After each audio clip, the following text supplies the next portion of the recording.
የራሺያ ከባህር የወጣው ተፋላሚ የዓለምን 12 ሪኮርዶች የሰባበረ የዘመኑ ተዋጊ ጀቶች። ተዋጊ የጦር ጀቶች የአየር ኃይል ክፍል ንብረቶች ብቻ አይደሉም። የባህር ኃይል ያላቸው አገራት ከግዙፍ መርከቦቻቸው ላይ በአጭር መንደርደሪያ ያስፈነጠሩ ወደ ጠላት ቀጠና ለጦርነት የሚወስዷቸው አይነት ጀቶችም አሉ።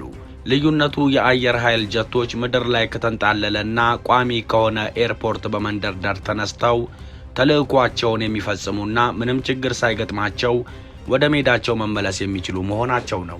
የባህር ኃይል ጀቶች ግን ይሄ እድል ስለሌላቸው ከመንደርደር ይልቅ እንደ ሄሊኮፕተር ወደ ላይ አኮብኩቦ መነሳት ካልሆነም ሲያርፉና ሲነሱ በአጭሩ መንደርደሪያ በጠንካራ የለጣጭ የብረት ገመድ በመታገዝ ማረፍና መነሳት ግድ ይላቸዋል። አሜሪካ፣ ጀርመንና እንግሊዝ ጀቶችን በአጭሩ የጦር መርከብ ሆድ ላይ ለማሳረፍ ሁለተኛውን መላ የተጠቀሙ ቀደምት ሀገራት ናቸው። በራሱ አኮብኩቦ ወደ ላይ የሚነሳ የጦር ጀት ለዓለማችን ያስተዋወቀች ቀደምት ሀገር ግን ራሺያ ናት። ይህም የራሺያ ባህር ኃይል የመጀመሪያ ልዩ ፈጠራ የሆነው ያክ 41 የጦር ጀት ነው። ሰላም ጤና ይስጥልን። ይህ ሰሞነኛ ሰምታችኋል ነው። ከዘመናት ቀድሞ የተፈጠረ አሁን ላሉ አኮብኳቢ የጦር ጀቶች ቀደምት አባት ስለሆነው ያክ 41 የጦር ጀት ለዛሬ መረጃ ሰንቀናል። የጦር ጀቱ የዓለም የጦር ጀቶች ደረጃን እጥፍ ያደረገ ሲሆን ከ12 በላይ የዓለማችን ወታደራዊ ሪከርዶችን የሰበረ ድንቅ ጀት ነው።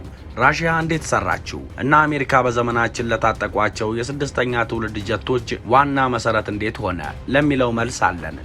ጀቱ የተሰራበትን ድርብርብ ክህሎቱን ሲሰሙ ደግሞ እውነትም የዘመነኛ ጀቶች አባት ነው ይሉታል። ታዲያ ሰሞነኛንና መረጃችንን ከወደዱት ላይክ እና ሰብስክራይብ በማድረግ እንዲያበረቱ በአክብሮት እንጠይቃለን።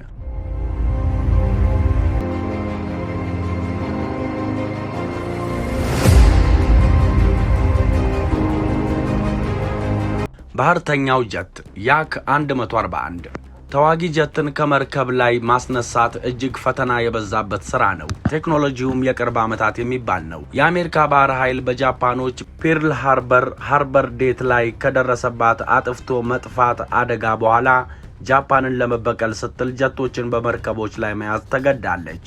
ቴክኖሎጂው ግን በናዚ ጀርመን እንዲሁም እንግሊዝ በመሰሉ ሀገራትም ቀድሞ የተሞከረ ነበር። በመርከቦች ላይ ለባህር ኃይል ስትራቴጂ ከአሜሪካኖቹ ይለይ ነበር።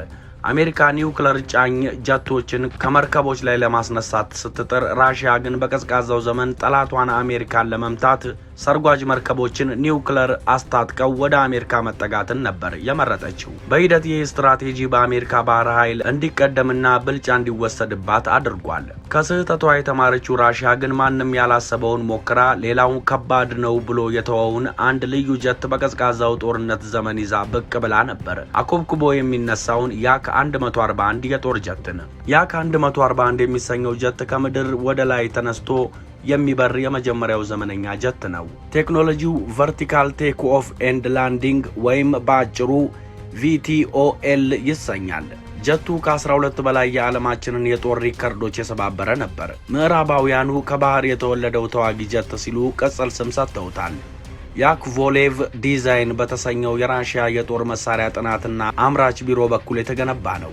ይሄ የጦር ጀት ግንባታው የተጀመረው እንደ አውሮፓውያን አቆጣጠር በ1975 ላይ ነበር። በውጤቱም የመጀመሪያው ከድምጽ የሚፈጥን ጀት፣ ከምድር በቀጥታ ወደ ላይ የሚነሳ እንዲሁም በርካታ መሳሪያዎችን እስከ አፍንጫው የታጠቀና የራሱ ራዳርም ያለው ጀት ለመሆን በቅቷል። ከያክ 141 ቀድሞ የሶቪየት መከላከያ ያክ 36 እና ያክ 38 የተሰኙ ከመሬት ወደ ላይ ሳይንደረደሩ የሚነሱ ጀቶችን ሞክሮ ጥሩ ልምድ አግኝቶባቸው ነበር። በተለይ ያክ 38 ጀቱ በሶቪየት የመጨረሻው ጦርነት በነበረው በአፍጋኒስታን ጦርነት ተሰማርቶ ስኬታማነቱን ያረጋገጠም ነበር። በትንሽ ድል የማይረኩት ሶቪየቶች ግን ጀቱ ያለው የአጭር ርቀት የዘመቻ አገልግሎትና በጊዜው በነበረው የኤሌክትሮኒክስ ስርዓቶች አለመዘመን የተነሳ ሳይደሰቱበት ቀርተዋል። ስለሆነም ሌላ ሞዴል እንደ አዲስ እንዲገነባ አዘው ያክ 141 ሊፈጠር ችሏል። ያኮቭሌቭ ቢሮ ኢንጂነሮች አንድን ጀት ሳይንደረደር እንዲነሳ ለማድረግ ልክ እንደ እንግሊዞቹ ሃሪየር ጀቶች ሁለት ሞተር አድርጎ መስራት እንደማያዋጣ ይረዳሉ። የጦር ጀቶች ከኋላ ያሉ ሁለት ሞተሮችን አስወግደው ለያክ 141 አዲስ ዲዛይን፣ አዲስ አስተሳሰብና ንድፍ ሰጥተውታል። የጦር ጀቱ ከኋላ አንድ ኃይለኛ ሞተር ሲኖረው ለመነሳት እንዲያኮበኩብ በሆዱ የተኛው ሞተር ተሽከርክሮ ከታች ወደ ላይ እንዲቆም አድርገውታል። ሞተሩ እንደ ጥርስ መዞር በመሰለ መሽከርከር 95 ዲግሪ የሚንቀሳቀስ ሲሆን በመጨረሻም ቀጥ ብሎ ይቆማል።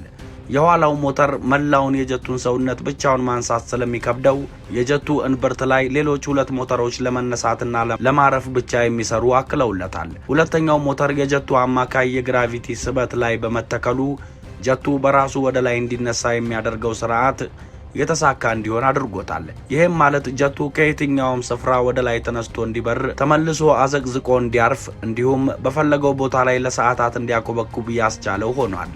የአየር ግፊትን እንዲቋቋም ለማድረግም የራሺያ ኢንጂነሮች ሰውነቱ በመጠኑ እንዲለጠጥ አድርገውታል።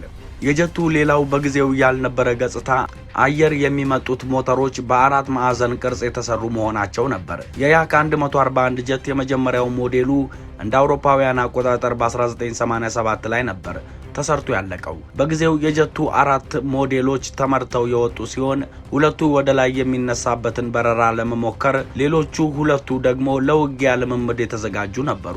አራቱን በተመሳሳይ ዓመት ሙከራቸውን አድርገውም ነበር። እንደ አውሮፓውያን አቆጣጠር በ1990 አውሮፕላኑ ወደ ላይ መነሳትና ማረፍ፣ ከድምጽ በላቀ ፍጥነት መጓዝ እንዲሁም ተረጋግቶ አኮብኩቦ ማረፍ ተሳክቶለት ነበር። አውሮፕላኑ በጊዜው ያደረገው በረራ መነሳትና ማረፉ በዓለም ተይዘው የነበሩ 12 ሪከርዶችን በአንድ በረራ ብቻ መስበር የቻለም ነበር። ምዕራባውያኑ ከባህር ላይ የወጣ ተዋጊ ያሉትም ለዚህ ነበር። ጀቱ የመጀመሪያ ሙከራውን ያደረገው የዛሬን ያድርገውና ዩክሬን የሶቪየት አካል በነበረችበት ጊዜ ነበር። በጊዜው የሶቪየት የጥቁር ባህር የባህር ኃይል አካል በሆነችውና ኪየቭ ተብላ በምትጠራው ግዙፍ መርከብ ላይ ነበር አስደናቂው ሙከራ ያደረገው። ያክ 141 ለራሺያ የአየር ኃይልና ለባህር ኃይል ለሁለቱም ክፍሎች እንዲያገለግል ታስቦ የተሰራ ጀት ነበር።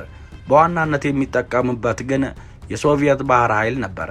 ከመርከብም ሆነ ከምድር በሁሉም ስፍራ መገኘት፣ መነሳትና ማረፍ መቻሉ ሶቪየት ህብረትን ፍጹም የሆነውን ጀት ታጥቃለች ያስባለላት ነበር። ከድምጽ ፈጥኖ መብረር መቻሉም የዘመኑ ኃያል ያደረገው ነበር። የሚታጠቃቸው አዳዲስ ሚሳኤሎችም ምን ቀረው ያሰኙት ነበር። ጀቱ 30 ቶን የሚመዝኑትን ዲቲ-30 የተሰኙ ፈንጂዎችን ሲታጠቅ ምዕራባውያን ኤኤ-11 ቀስት የሚሉትን ሚሳኤልም ይይዛል። እንዲሁም አር-27 ወይንም ኤ-10 አላሞ የሚሰኙ አየር ለአየርና ከመርከብ ወደ አየር ለሚደረጉ ውጊያዎች የሚመረጡ ሚሳኤሎችን ይታጠቅ ነበር። ያክ 141 ጀቱ ከሌሎች ጀቶች ጋር የአየር በአየር ውጊያ ማድረግ የሚቻለው ሲሆን ምድር ላይ ያለ ጦርና ኢላማን ማጥቃት እንዲሁም በባህር ስር ያሉ ሰርጓጅ መርከቦችን ማሳደድ፣ ዝቅ ብሎ እየተንሳፈፈ ማጥቃት የሚቻለው ልዩ ጀት ነው። ይሄ ድርብርብ ሪከርድ የሰበረና ከ3-4 በላይ አቅሞችን የያዘ ጀት አሁን ላሉት የባህር ኃይል ጀቶች ዋነኛ መሰረት የሆነ ነው። በሚያሳዝን ሁኔታ ያክ 141 ጀቱ በብዛት ወደ ምርት አልገባም። ለዚህ ጀት የተመደበው በጀት ጀቱ በአንዱ ሙከራው ላይ በመውደቁ የተነሳ በጊዜው ሊታጠፍ ችሏል። ፕሮጀክቱ በኋላ የቀጠለ ቢሆንም የሶቪየት ህብረት መፈራረስን ተከትሎ እንደ አውሮፓውያን አቆጣጠር በ1992 ፕሮጀክቱ አብቅቷል። አራቱን ሞዴሎች የሚይዙት የሶቪየት ህብረት የኪየቭ የባህር ላይ መርከቦች ስብስብ እንደ አውሮፓውያን አቆጣጠር በ1995 እንዲበታተን ተደርጓል። ያክ 141 ጀቱ በ1992 እና በ1993 በአውሮፓ በተደረገው የዓለም አቀፍ የአየር ትዕይንት ላይ ቀርቦ የተመለከቱት እጅጉን ተደመውበት ነበር። ከዲዛይኑ እስከ አገልግሎቱ ከወደፊት ዘመን በሮ የመጣ መስሏቸው ነበር። በዓለም አቀፍ የአየር ትዕይንቱ የተሳተፉ አንዳንድ ሀገሮች ሞዴሉን በእጃቸው ለማስገባት ግዢ ጠይቀውም ነበር። ሆኖም በብዛት ሳይመረት ቀርቷል። በቀጣይ ባሉ የ1990 ዓመታት የአሜሪካው የጦር መሳሪያ አምራች ሎክሄድ ማርቲን ጀቱን ከሰራው ከራሺያው ያኮቭሌቭ ቢሮ ጋር የአጋርነት ስምምነት የገቡ ሲሆን ትብብራቸው ምን ላይ እንደደረሰ ግን ሳይታወቅ ቀርቷል። ይሁን እንጂ የአሜሪካው ሎክሂድ ማርቲን አሁን አሜሪካ የምትጎረርበትን በራሱ ወደ ላይ የሚነሳውን ኤፍ-35 ጀት አምርቶ ለፔንታጎን ያበረከተ ድርጅት ነው። ሙልጭ ያለው ስራው ከራሺያው ያክ 141 በመሳሰሉም አሜሪካኖች ራሺያ ህብረቷ በፈረሰ ሰሞን ለራሳቸው ወስደው መጠቀሚያ ማድረጋቸውን ያረጋገጠ ነው። ያክ 141 ጀት በጊዜው ከተሰሩ ሞዴሎች የአንደኛውን ሞተር ቻይና ከራሺያ የወሰደች ሲሆን ራሺያ በጀቱ የቴክኖሎጂ ሽግግር እንደ አውሮፓውያን አቆጣጠር በ1998 ለቻይና አጋርታት ነበር። አሜሪካ አሁን ላይ ወደ ላይ የሚነሳ ዘመነኛ ጀት ባለቤት የሆነች ቢመስልም ቻይና በቀጣይ ዓመታት ያክ 141 በራሷ ዘመና ይዛ የምትመጣ መሆኑ እየተጠበቀ ይገኛል። ያክ 141 በትክክልም ከባህር የወጣ ተፋላሚ ነው። መረጃውን እዚህ እናብቃ። እናንተ እንዴት አገኛችሁት? ሐሳብ አስተያየት ጣል አድርጉበት። በቀጣይ በሌላ ልዩ መረጃ እስክንገናኝ ሰላም በምድራችን ላይ ይስፈን። ሰላም።